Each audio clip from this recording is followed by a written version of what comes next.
ایک یہودی جادوگرنی جس کا یہ فیلڈ ہے، جس کا یہ فن ہے،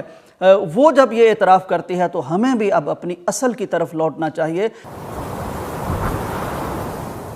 السلام علیکم ناظرین، روسی جادوگرنی کا بیان اس وقت پورے سوشل میڈیا پر چھایا ہوا ہے۔ اس کا بیان یہ ہے، کہنا یہ ہے کہ میں ایک عرصے سے بچپن سے جادو سیکھتی سکھاتی آئی ہوں، جادو کرتی آئی ہوں، لیکن میرے تجربے، میری پریکٹس میں یہ مجھے اعتراف کرنا پڑتا ہے کہ جو ٹرو مسلم ہیں، سچے مسلمان ہیں، ان پر میں جادو کرنے میں ناکام رہی ہوں۔ میرے لیے انتہائی مشکل بلکہ ناممکن ہے کہ میں کسی مسلمان پر جادو کر سکوں۔ اس کی اس نے وجہ بھی بتائی، وہ کہتی ہے کہ میں جادو جب کرنے کی کوشش کرتی ہوں تو اس کے لیے ضروری ہوتا ہے کہ ہم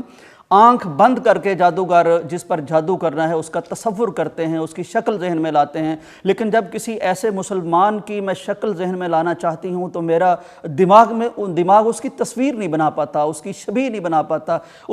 میرا ذہن معاف ہو جاتا ہے اور میں آگے چل نہیں سکتی۔ مزید اس کا کہنا تھا کہ میں نے جب کسی مسلمان پر جادو کرنے کی کوشش کی تو مجھے محسوس ہوا وہ ایک حفاظتی حصار میں ہے، ایک محفوظ گنبد میں مجھے محسوس ہوا ہے جس پر نہ میرا جادو اثر کرتا ہے نہ ذہن اثر کرتا۔ یہ جو مذہب ہے یہ دیگر مذاہب کی طرح نہیں ہے، اس کا تعلق اپنے اللہ سے بہت زیادہ پختہ اور مضبوط ہے۔ کچھ دیگر لوگ ہیں جو سنڈے کے سنڈے چرچ جاتے ہیں، وہ کہتی ان کا معاملہ اور ہے۔ یہ وہ لوگ ہیں جو 5 وقت مسجد میں جاتے ہیں، نماز پڑھتے ہیں، دعائیں کرتے ہیں، تو لہٰذا ان کا تعلق باللہ اتنا مضبوط ہوتا ہے۔ وہ کہتی ہے کہ دیگر لوگوں پر جادو، خصوصاً شراب پینے والوں پر بہت آسانی سے، بلکہ ان کا ذہن پہلے سے ہی ہمیں تیار ملتا ہے کہ اس پر جادو اثر کر سکے۔ تو یہ بات اس نے کی ہے اور اللہ کا بہت احسان ہے کہ ایک دفعہ پھر وہ ساری احادیث، وہ ساری آیات جو ہمیں ملی تھی دین اسلام کی تعلیمات میں، آج اس کا اعتراف ایک یہودی جادوگرنی جس کا نام زہانہ کشنیر ہے، یہ روس میں رہتی ہیں، یہودی نسل ہیں،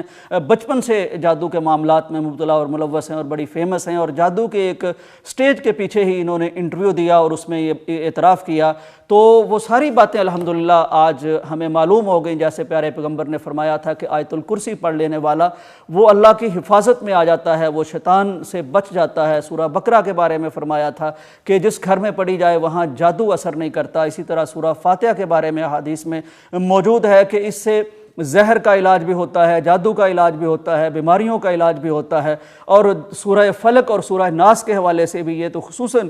جادو کے توڑ کے لیے اتری ہیں۔ تو میں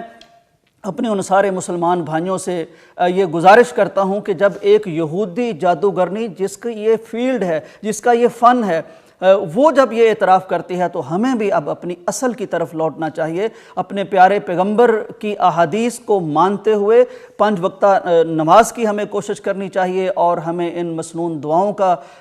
ضرور صبح و شام کی دعاؤں کا ذکر کرنا چاہیے۔ اصل چیز یقین ہے، اصل چیز ایمان ہے کہ اللہ ہمارا وہ ہر چیز پر قادر ہے۔ اس نے ہمیں ایک حصار میں ان آیات کے ذریعے، ان دعاؤں کے ذریعے دے رکھا ہے جس کا اعتراف آج دشمن بھی کرتے ہیں۔ بس دعا یہ ہے کہ اللہ تعالی ہمیں اس حصار میں آنے کی توفیق دے۔